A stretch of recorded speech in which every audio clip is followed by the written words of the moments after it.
అదే RTV app వార్తల్ని క్షణాల్లో చదివే అవకాశం ఉంటుంది. ఒక న్యూస్ పేపర్, ఒక టెలివిజన్ ఛానల్ మీ చేతుల్లో ఎప్పుడూ ఉంటాయి. మీరు వెళ్ళాలనుకుంటున్న పార్టీ సంక్షేమ పథకాలు ఇచ్చే వ్యక్తి, మాట మీద నిలబడే వ్యక్తి మీద మీరు విమర్శలు చేశారు. అక్కడ ఎంతవరకు మీరు రిజిస్ట్ అవ్వగలరు అనేది కదా.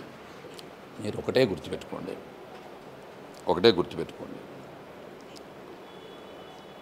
నటించే వాళ్ళు ఎప్పటికీ నాయకులు కాలేరు. నమ్మించి గొంతు కోసే వ్యక్తులు ఎప్పటికీ నాయకులు కాలేరు. ప్రజలకి మంచి చేయలేరు. ప్రజలకి మంచి చేసేటువంటి వ్యక్తుల దగ్గర ఎన్నో పోరాటాలు చేసి, ఎన్నో ఉద్యమాలు చేసి, మరి మేము జనసేన పార్టీ కోసం అనేక ఇబ్బందులు పడి పోలీస్ స్టేషన్లో కేసులు పెట్టించుకొని అనేక ఇబ్బందులు పడ్డాం. మేము ఆ పార్టీలోనే ఎక్కువ అవమానాలు పొందాం. మరి ఈరోజు మాకు మా నిజాయితీకి, నిబద్ధతకి కనీసం విలువ లేని దగ్గర మాకు జరిగిన అవమానాలు ఎవరికి తెలుసు? కోవర్టులను ఎంతమంది ప్రయోగించారో మీకు ఎంతమందికి తెలుసు? ఒక్కళ్ళ మీద కూడా క్రమశిక్షణ చర్యలు ఎందుకు తీసుకోలేదు? పార్టీలు 420లు, భూములు కబ్జా చేసినటువంటి వాళ్ళు, అమ్మాయిల్ని లోబరుచుకున్నటువంటి వ్యక్తుల మీద ఎందుకు చర్యలు తీసుకోవాలి ఈ పార్టీలు? అవన్నీ మేము చెప్పాం కదా.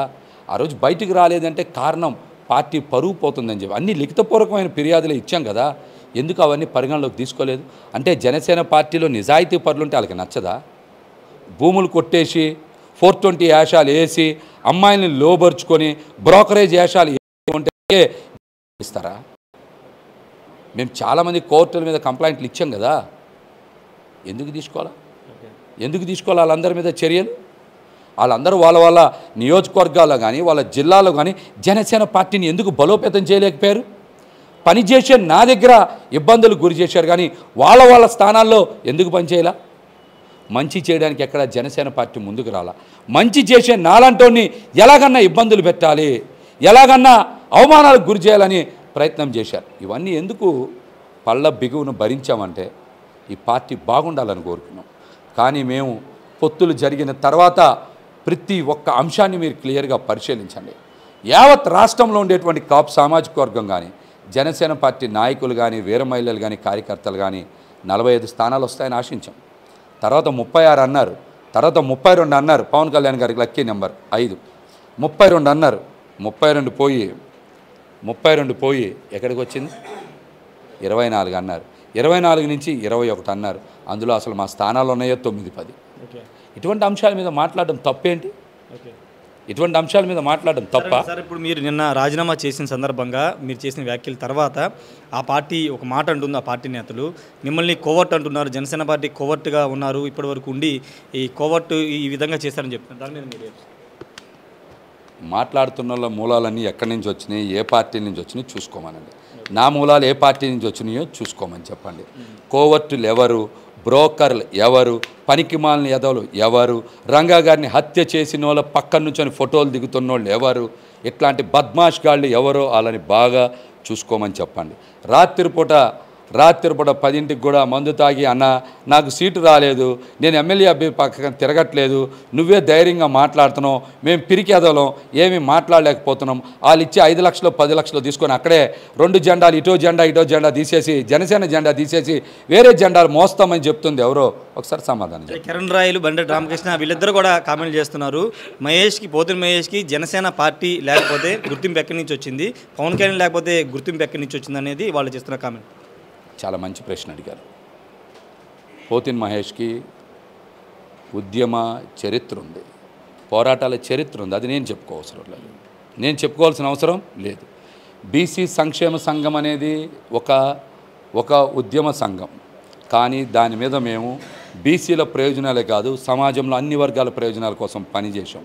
సమైక్యాంధ్ర ఒక్క బీసీల కోసమే చేశామా? ప్రత్యేక హోదా ఒక్క బీసీల కోసమే చేశామా?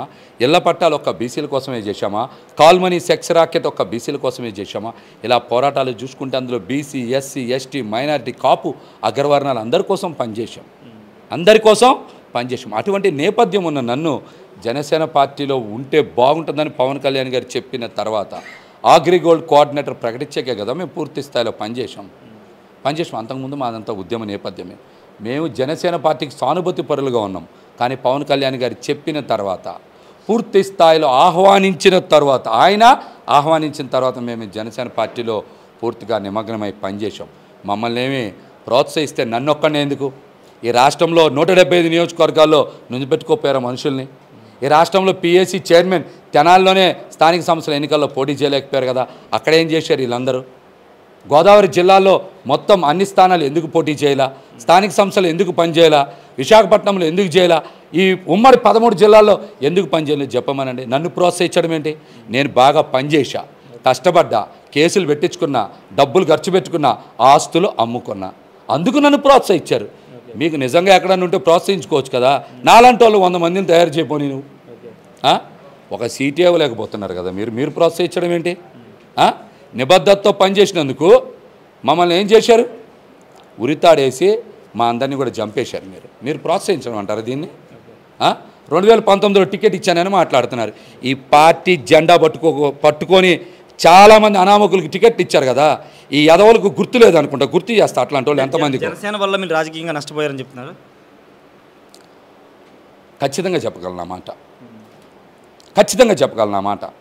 నా విలువైన సమయం, నా విలువైనటువంటి సమయం, నా విలువైనటువంటి డబ్బు, నా కుటుంబ నేపథ్యం, నాతో పాటు నా బంధువులు, మిత్రులు, జనసేన పార్టీ కేడర్ కూడా నష్టపోయింది. వాళ్ళెవరికి భవిష్యత్తు లేదు.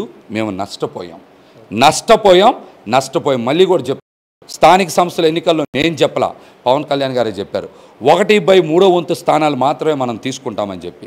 ఆ 1/3 స్థానాల్లో బీజేపీకి కూడా మళ్ళీ 50% ఇవ్వాలంటున్నారు. అంటే 1/6 అవుతుంది. ఒక నియోజకవర్గంలో 21, 22 డివిజన్లు ఉంటే అప్పుడు 1/6 అంటే 3-4 సీట్లు కూడా రావు. ఆ 3-4 సీట్లు కూడా జనసేన పార్టీ నాయకులకే ఇస్తారనే గ్యారెంటీ ఏంటి? నాలాంటి వాడికే అవకాశం కల్పించకపోతే కింది స్థాయిలో ఉన్న పాపం వాళ్ళకేం అవకాశం కల్పిస్తారు? ఖచ్చితంగా వాళ్ళని మోసం చేసే తీరుతారు. అసలు ఈ పార్టీ ఉండదు. ఆల్రెడీ మ్యాచ్ ఫిక్సింగ్లో భాగంగానే తెలుగుదేశం పార్టీ అధిష్టానానికి చంద్రబాబు నాయుడు గారికి పవన్ కళ్యాణ్ గారు ఎప్పుడో ఈ పార్టీని బదలాయిచ్చేశారు. ఫైనల్ కూడా చెప్పండి, ఉగాది రోజున పవన్ కళ్యాణ్ పిఠాపురంలో తన ఇంటిని గృహప్రవేశం చేసుకున్నారు. మీరు కామెంట్ చేశారు, ఆయన భార్య జనవతో గృహప్రవేశం చేయమని దానికి సమాధానం చెప్పమని చెప్పారు. ఈరోజు ఆయన గృహప్రవేశం కేవలం ఆయన ఒక్కడే చేశారు. ఏం చెప్తారు? నేను చెప్పడం ఏంటండి? నేనేం చెప్పా? ఎవరైనా సరే ఈ రాష్ట్రంలో ఒక సొంత ఇల్లు కట్టుకున్నప్పుడు ఏం చేస్తారు? అందరూ కూడా భార్యాభర్తలు కలిసి గృహప్రవేశం చేస్తారు. పోనీ ఒక సత్యనారాయణ స్వామి వ్రతం చేసుకుంటే ఏం చేస్తారు? భార్యాభర్తలు కలిసి పట్టుబట్టలు వేసుకొని వెళ్తారు. నేను కూడా చూడాలనుకున్నా కళ్ళతో, నేను కూడా ఇద్దరిని కలిపి చూడాలనుకున్నా. వస్తారా రారా అని చెప్పాల్సింది ఆయన. వస్తారేమోనని ఆశించా. వస్తే నాకు చెప్పండి, నేను కూడా చూస్తా. వస్తే చూస్తా, వచ్చారో లేదో మీరు చూసి చెప్పండి నాకు కూడా. నేనేది చూడలేదు ఇంతవరకు టీవీ. మీరు వస్తారో లేదో చూసి చెప్పండి నాకు. సార్ ఫైనల్గా ఇంకా కొనసాగుతుందా? మీ దగ్గర ఇంకా చాలా ఉన్నాయి బయట పెట్టాల్సిందని చెప్తున్నారు. కొనసాగబోతుందా జనసేన పార్టీ మీద? నేను చేసే ఈ పోరాటంలో ముఖ్యంగా ఇవాళ చాలామంది మాట్లాడచ్చు. కాపు సామాజిక వర్గంలో చాలామంది యువతకి, అదేవిధంగా సామాజిక వర్గాలతో సంబంధం లేకుండా చాలామంది యువత పవన్ కళ్యాణ్ గారిని నమ్మి ప్రయాణం చేస్తూ ఉంటారు. వాళ్ళకి తెలిసిందల్లా పవన్ కళ్యాణ్ గారిని చూసి పిచ్చిగా అభిమానించడం. వాళ్ళకి వాస్తవాలు తెలియాలి, నాయకుడి యొక్క నిజస్వరూపం తెలుసుకోవాలనే, ఆవిష్కరింపజేయాలనేటువంటి ప్రయత్నం చేస్తున్నా. ఆ ప్రయత్నంలో ఖచ్చితంగా ముందడుగులు పడతాయి. మరిన్ని వీడియోస్ కోసం ఛానల్ ని సబ్స్క్రైబ్ చేయండి. లేటెస్ట్ అప్డేట్స్ కోసం వాట్సాప్ ఛానల్ ని ఫాలో చేయండి. అండ్ లింక్ డిస్క్రిప్షన్ లో ఉంది.